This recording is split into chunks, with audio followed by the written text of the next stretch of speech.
The Raven. Once upon a midnight dreary, while I pondered weak and weary over many a quaint and curious volume of forgotten lore, while I nodded, nearly napping, suddenly there came a tapping, as of someone gently rapping at my chamber door. "'Tis some visitor," I muttered, "tapping at my chamber door. Only this and nothing more." Distinctly I remember it was in the bleak December, and each separate dying ember wrought its ghost upon the floor. Eagerly I wished the morrow.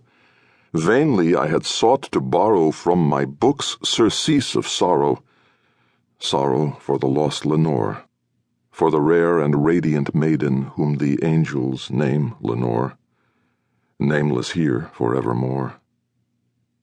And the silken, sad, uncertain rustling of each purple curtain thrilled me, filled me with fantastic terrors never felt before, so that now, to still the beating of my heart, I stood repeating, "'Tis some visitor entreating entrance at my chamber door, some late visitor entreating entrance at my chamber door.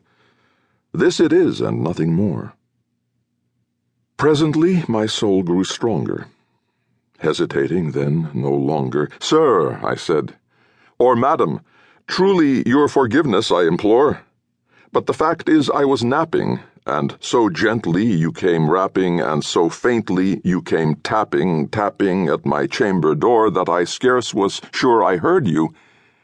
Here I opened wide the door. Darkness there, and nothing more.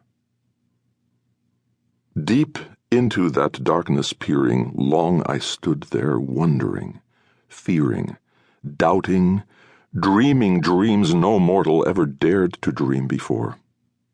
But the silence was unbroken, and the stillness gave no token, and the only word there spoken was the whispered word, "Lenore."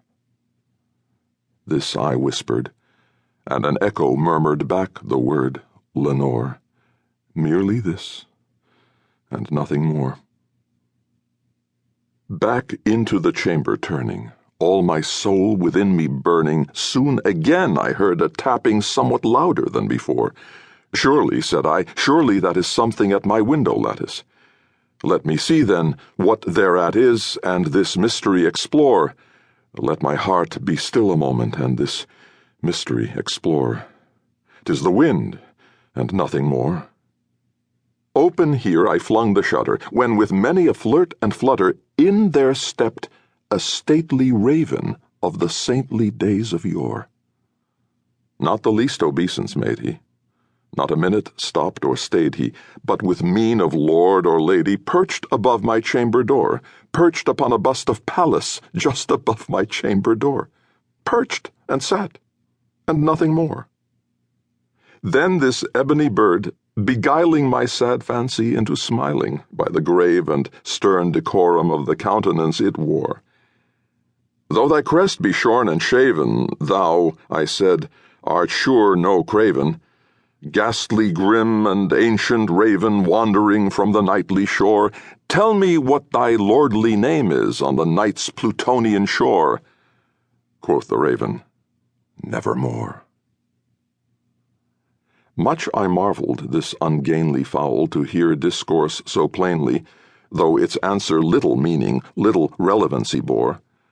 For we cannot help agreeing that no living human being ever yet was blessed with seeing bird above his chamber door, bird or beast upon the sculptured bust above his chamber door, with such name as Nevermore. But the raven, sitting lonely on the placid bust, spoke only that one word, as if his soul in that one word he did outpour. Nothing further than he uttered, not a feather than he fluttered, till I scarcely more than muttered, "Other friends have flown before. On the morrow he will leave me, as my hopes have flown before." Then the bird said, "Nevermore."